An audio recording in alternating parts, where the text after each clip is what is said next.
कैलाश पर्वत एक अबूझ पहेली, एक ऐसा रहस्य जिसे आज तक नहीं सुलझाया जा सका। हम सभी जानते हैं कि कैलाश पर्वत पर आज तक कोई नहीं चढ़ सका, लेकिन ये पूरा सच नहीं है। एक तांत्रिक कैलाश पर्वत पर चढ़ने में सफल रहा है और वही तांत्रिक है पहला और आखिरी इंसान जिसे कैलाश पर्वत पर चढ़ने की आज्ञा मिली थी। दोस्तों, आज इस वीडियो में हम बात करेंगे तिब्बत के एक खूंखार तांत्रिक की, जिसने 80 लोगों की हत्या की, पूरे एक गांव को बर्बाद कर दिया। लेकिन इसके बावजूद वो कैलाश पर्वत जैसे पवित्र जगह पर चढ़ने में सक्षम रहा। पर कैसे? जब ये तांत्रिक कैलाश की चोटी पर पहुंचकर जब नीचे आया तो उसने कैलाश पर्वत के रहस्य के बारे में ऐसा क्या बताया कि आज भी लोग तिब्बत में उसे भगवान का रूप मानते हैं। और उसके जीवन में एक ऐसी घटना घटती है कि वो खूंखार तांत्रिक एक पूजनीय संत बन जाता है। ये कहानी है मिलारेपा की। आज हम रहस्यों से भरे मिलारेपा के जिंदगी के सच को बताएंगे कि कैसे मिलारेपा एक तांत्रिक बना, कैसे उसने 80 लोगों को मारा, फिर कैसे उसे पूजनीय संत का दर्जा मिला, उसने कैलाश पर्वत पे क्या देखा और कैसे आखिर में मिलारेपा की मौत हुई।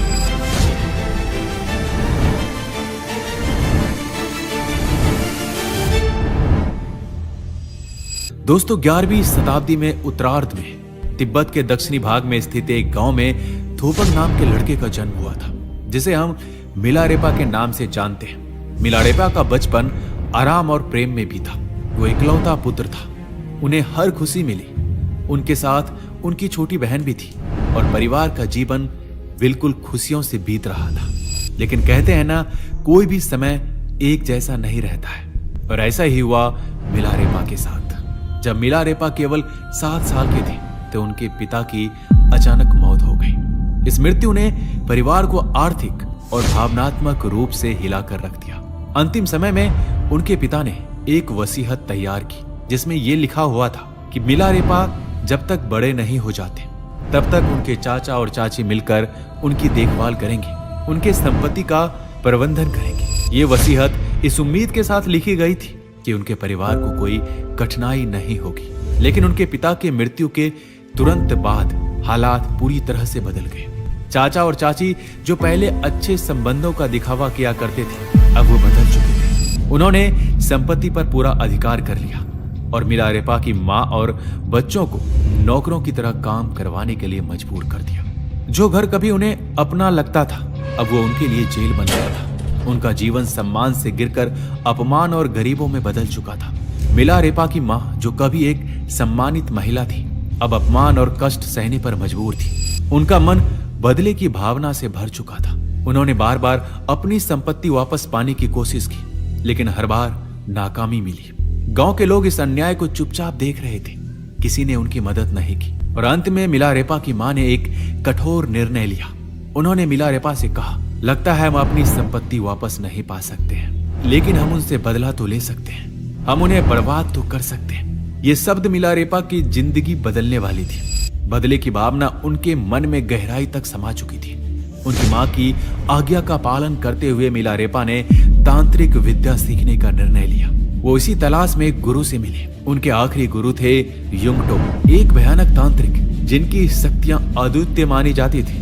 युंगटो के संरक्षण में मिलारेपा ने तांत्रिक विद्या की गहन शिक्षा ली। उनके जीवन का बस एक ही उद्देश्य था, बदला। और इस बदले की आग ने उन्हें मौत का मंत्र सीखने की राह पर धकेल दिया।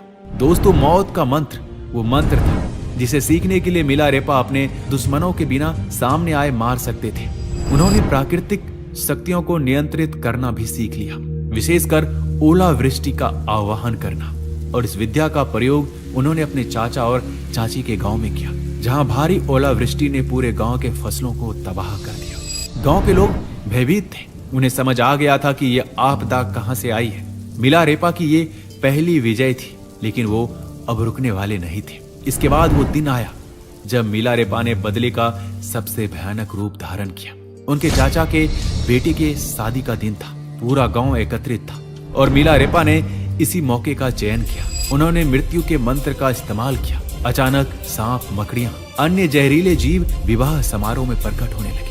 अफरा तफरी मच गई और घर की छत गिर गई। इसमें करीबन 80 लोग मारे गए। मिलारेपा का बदला पूरा हुआ।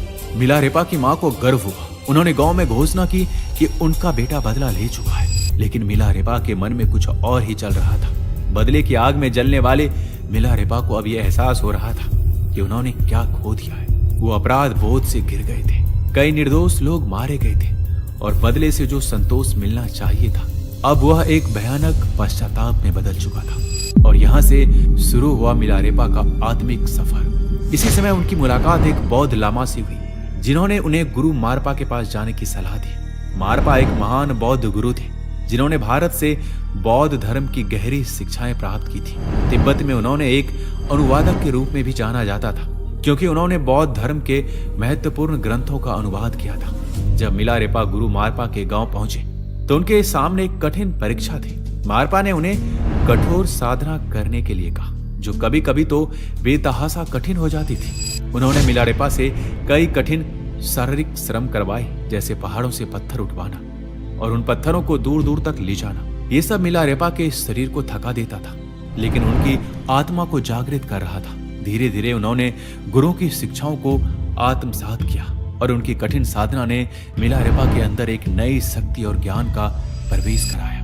गुरु मारपा की कठिन परीक्षा के बाद मिलारेपा ने साधना के उच्चतम शिखर को छुआ और आत्मज्ञान की ओर एक और कदम बढ़ाया। उन्होंने बौद्ध धर्म के तत्वों को समझा और अपने अतीत के कर्मों का प्रायश्चित किया। अब वो तांत्रिक नहीं थे, बल्कि एक पूजनीय संत बन चुके थे। तो दोस्तों, यहाँ से एक तांत्रिक की कहानी खत्म होती है। अब शुरू होती है मिलारेपा के कैलाश पे चढ़ने की कहानी। तिब्बत में स्थित कैलाश पर्वत हिंदू धर्म के कई ग्रंथों में मिलता है। शिव पुराण, स्कंद पुराण, मत्स्य पुराण आदि में कैलाश खंड नाम से अलग अलग अध्याय भी है। इसमें कैलाश पर्वत की महिमा और चमत्कारों के बारे में बताया गया है। कैलाश पर्वत को भगवान शिव का निवास स्थान माना गया है। यहाँ भगवान शिव अपने परिवार और अन्य देवी देवताओं के साथ निवास करते हैं। कैलाश मानसरोवर की यात्रा के दौरान इस पर्वत की परिक्रमा की जाती है।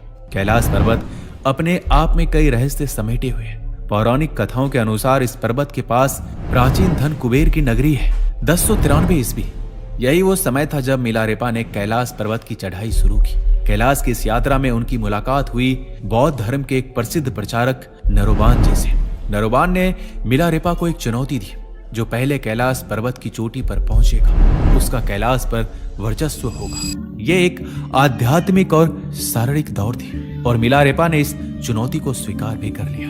नरवान जी ने तेजी से चढ़ाई शुरू की, लगातार आगे बढ़ते रहे, लेकिन मिलारेपा थोड़ी देर ध्यान मुद्रा में बैठ गए। कुछ समय बाद नरोबान जी जब चोटी के पास पहुंचे तो सूरज की पहली किरणें उनके चेहरे पे पड़ी। वो किरण इतनी तीव्र और शक्तिशाली थी कि उन्हें पीछे हटना पड़ा। और इसी बीच मिलारेपा ने बिना किसी रुकावट के अपनी चढ़ाई जारी रखी और अंततः वह नरवान जी से पहले चोटी तक पहुंच गए। ये केवल शारीरिक विजय नहीं थी, ये थी मिलारेपा की आध्यात्मिक शक्ति और दिव्य शक्तियों का दर्शन। एक ऐसी चढ़ाई जो आज भी एक रहस्य बनी हुई है। कैलाश पर्वत की चोटी पर पहुंचकर मिलारेपा ने कुछ अद्भुत और अनजाने रहस्यों का अनुभव किया। उन्होंने कहा, यह पर्वत साधारण लोगों के लिए नहीं है और कोई साधारण व्यक्ति यहाँ चढ़ने का प्रयास बिल्कुल ना करे, क्योंकि यह भगवान शिव का पवित्र निवास है। यहाँ चढ़ना उनके ध्यान में विघ्न डालने जैसा है।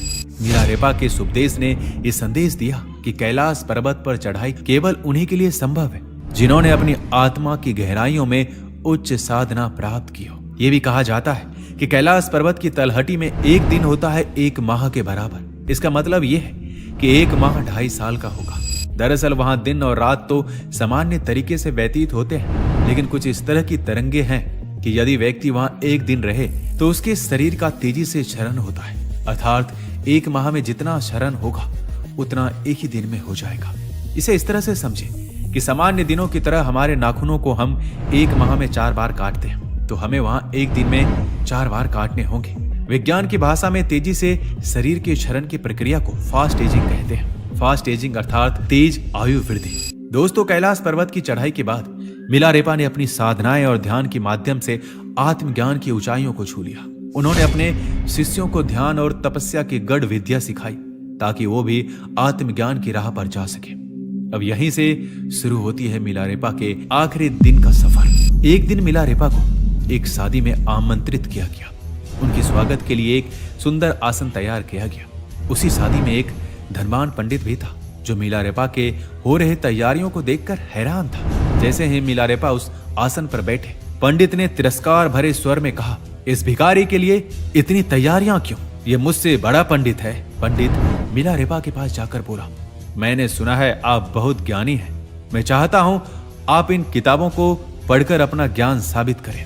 मिलारेपा ने शांत स्वर में उत्तर दिया, इन सांसारिक किताबों को पढ़कर सच्चा ज्ञान नहीं मिलता, इसलिए मैं ऐसा नहीं करूंगा। ये सुनकर पंडित हंसा और बोला, मुझे पता था तुम ऐसा ही कहोगे, मैं तुम्हें बेनकाब करने ही आया था। उसने बदतमीजी से बातें जारी रखी, जिसे देखकर आसपास के लोग उसे रोकने लगे, लेकिन पंडित और गुस्से में भर गया और वहां से चला गया।